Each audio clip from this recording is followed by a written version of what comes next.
Namaste, everybody. I'll try to keep it brief because it's very late and I still don't know if I have to work tomorrow. But there was some confusion, people a lot of people know I live in Texas, but I was at work today in elementary school, but I don't live in the place that the shootings took place. I'm not gonna say where I live, but some people know where I am. But Texas is very big. It's huge. It's very vast. I don't even know all the places in Texas. The shootings took place about 4 hours. I don't even know. 4 hours. I'm pretty sure it's 4 hours from here. So I'm not gonna lie. I was working during 9/11, and it brought everything back to me. And it didn't even happen in my school, but the school that they showed, it looks exactly like my school, and the layout and everything. And the only thing that I'm gonna say, because it's late and I'm just physically and mentally exhausted. Yeah. So last week of school, and all these children are never gonna go home. Their parents dropped them off at school. And I think it's up to 19 when it was up to 14 children, and I think it was one teacher that was killed. I said to Devin, because as soon as I came home from work, there was a storm. I had to drive through the storm. I stayed in my car to try to wait for it to subside. It was a hailstorm and torrential rain. Anyhow, I'm not trying to, always do these like little sad videos, but I got so many comments. People thought that I was in the school and they were worried about me. So I want to say thank you and I love you back. But the school shootings took place like 4 hours from here, 4 hours from the part of Texas that I'm in.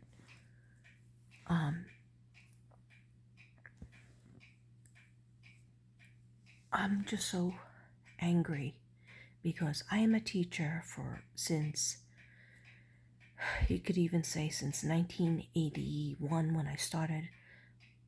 when I had a job, actually in 1980, when I got my first job as a teacher, being a teacher's aide, because I was only 17, and I had the light bulb go off in my head because I was going to go to college, but I was going to go to be a psychologist, and not even a child psychologist. My mom told me, no, a lot of psychologists jump out the window. They kill themselves. And I was like, Mom, I'm not going to do that. And she said, yes, it's not a good thing for you because you absorb everything from everybody and you'll listen to problems all day and then you'll feel bad because I know you. That's what she said. And I said, Mom, being the rebel that I am, I said, well, maybe I'll just do children. I'll just be a child psychologist. And she said, still no good, no good. And I was like, why? You don't know. And she said, because you will come across all these children and all their problems and all the devastation that they go through, and you won't be able to wash it off. So you'll find a different path. You'll find something. If you love kids, you'll find something with kids. If you love art, you'll find something with art. So what happened was I did take a lot of up to 600 levels of child psychology, and psychology in general, but like, you start with level psychology 100, then you go to 200, then you go to 300, 400, 500, 600. So I don't know why I said that, but I'm just trying to tell you, I've been a teacher for a long time. And when you teach in the city in New York, Staten Island and Brooklyn, and I guess all the boroughs of New York, you have a safety officer. Sometimes there was 2 safety officers, but there was always at least one in the elementary schools. I'm talking about elementary, which I taught at. I also taught on the college level, and there was a whole security team, which I needed because one of my students, when I was an adjunct, threatened my life. Okay, that was a scary time. Okay, that's a whole other story. So, what I want to say is, how many minutes in? Sorry. Just have to sit up for a minute. It's like almost 1:30. I didn't even take my medicine yet. I didn't even take my makeup off yet. I've just been watching the news. I'm watching YouTube and watching the news. But what I want to say is, you can't. So in New York, there was always a security guard. I'm not saying that a security guard can cure everything, because I lived through the Sandy Hook murders, which was, East Coast. Don't even ask me for locations now, but I was working in Brooklyn. I was eating my lunch in the car, and which I like to do because I used to take a mini nap at the same time. Sometimes I would just drink my coffee, put my seat back, and go to sleep straight up. Okay. And hope that I woke up in time, which I did. I just would take a light nap, and I'd listen to the news. And on the news was the Sandy Hook. There's a shooter involved. There's, all the schools were going down on lockdown because they didn't know if there was going to be a succession. Sometimes things happen in succession. There's a few people involved, and they're going to hit different points. So ordinarily, whenever anything like that happens, I go into what happened at 9/11. I was on the job.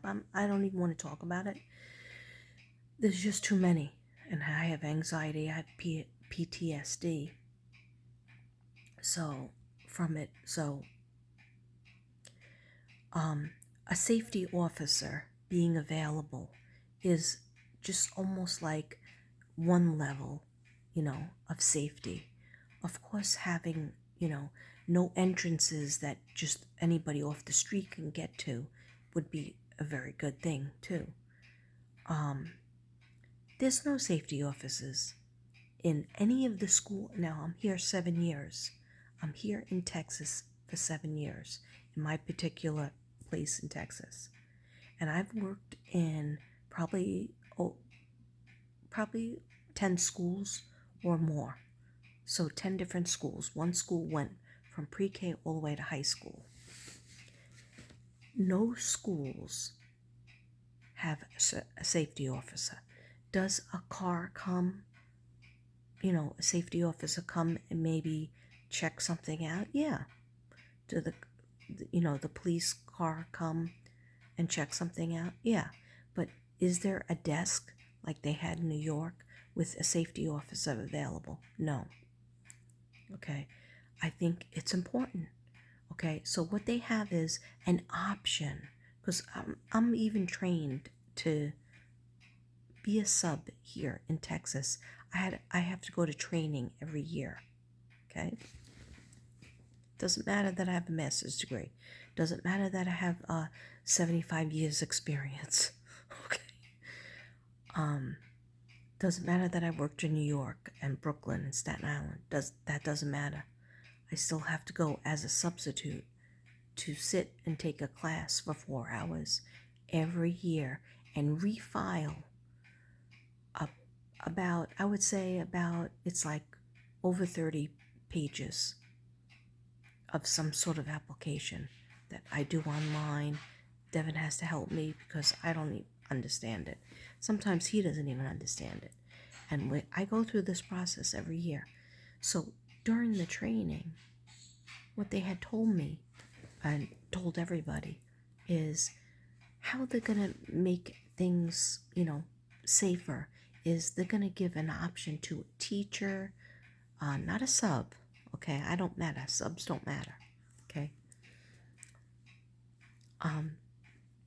They're going to give an option if a teacher, principal, assistant principal, even a nurse that works there wants to carry a firearm and be trained and carry a firearm, that would protect the school, okay?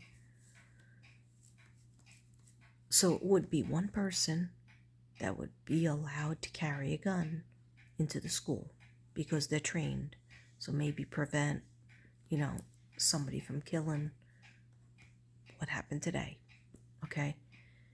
Well, they just put that option out there. And then if nobody in the school, if they go on a school by school basis. If nobody picked it up, nobody wanted to do it,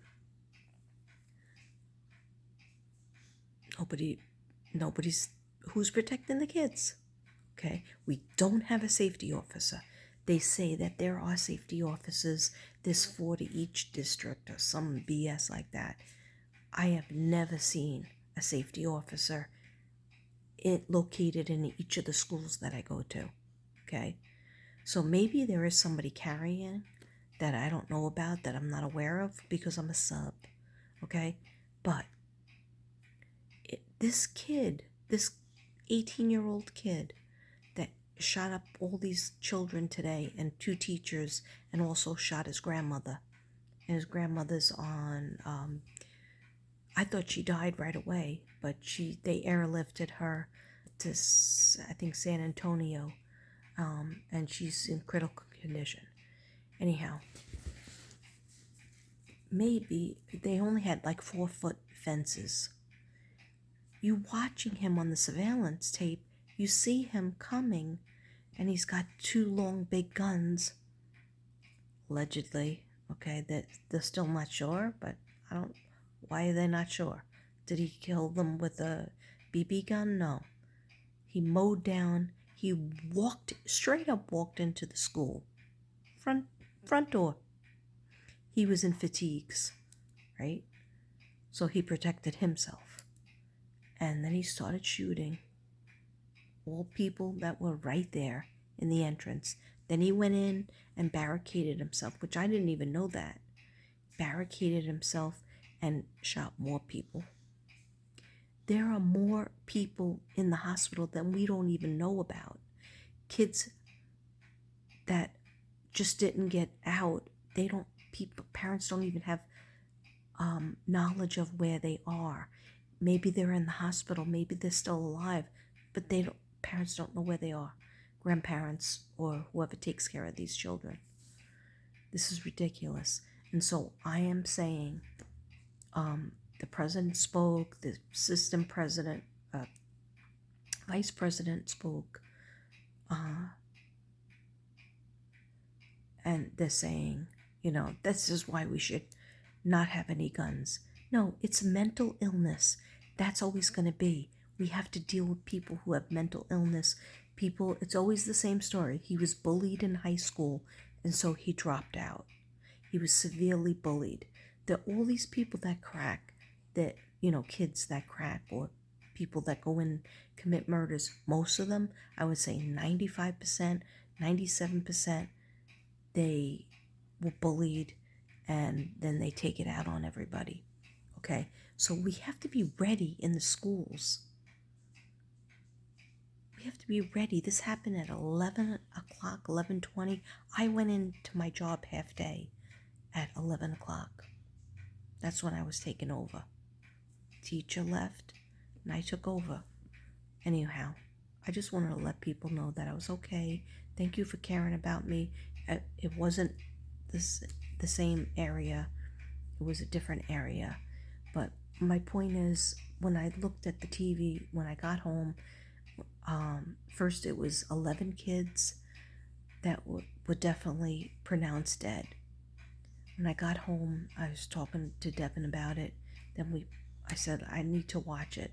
He's the type that he'll watch a little bit and then he's like, I can't see it. He turns it off, or he just goes in his room, in our room. And I have to watch it. That's how I've always been. I have to know everything about it. Okay?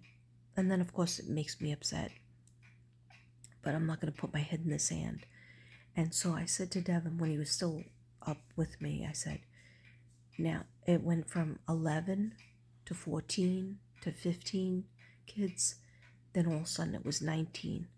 And then I said, oh my God, I think it's going to be 20. I keep on seeing a vision of 20. I'm not trying to. And then he's like, stop saying that. I said, I don't want to think that. I don't want to say that. But I see 20. I keep seeing 20. 20 kids. 2 teachers. 20 kids. And they did kill the gunman. Supposedly they took down his Facebook, but I still see his Facebook. I saw his Facebook. I saw the pictures of the guns. I did my research because I'm a very good at researching. Anyway, my opinion is that they have to have, similar to New York, will it stop it altogether? No, it won't stop it altogether. But if you're just saying, okay, we have to outlaw guns, yeah, guns should be harder, but the kid was allowed to buy guns by age 18. You're allowed to buy them, apparently. I don't know anything about guns. I have never touched a gun, okay? You're talking about a person who doesn't even shoot a BB gun, all right? Maybe a water pistol. Anyhow, but my take is not, you don't say, oh, it's the gun's fault. No, it's the person on the end of the gun's fault.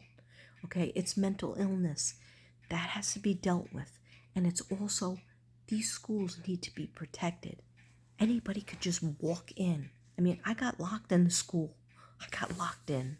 Okay, that put me in a panic mode.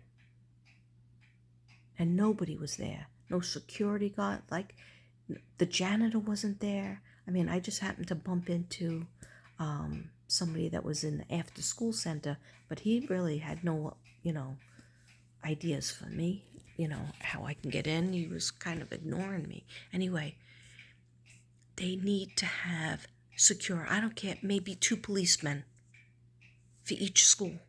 2 policemen. Aren't our kids worth it? I think they are. Now, all these parents have to walk past their kid's room, and their little 7, 8-year-old, 9-year-old, and 10-year-old are not there. 2 teachers, young teachers. I only saw a picture of one of them. Aren't there. She's not going to be in her classroom ever again.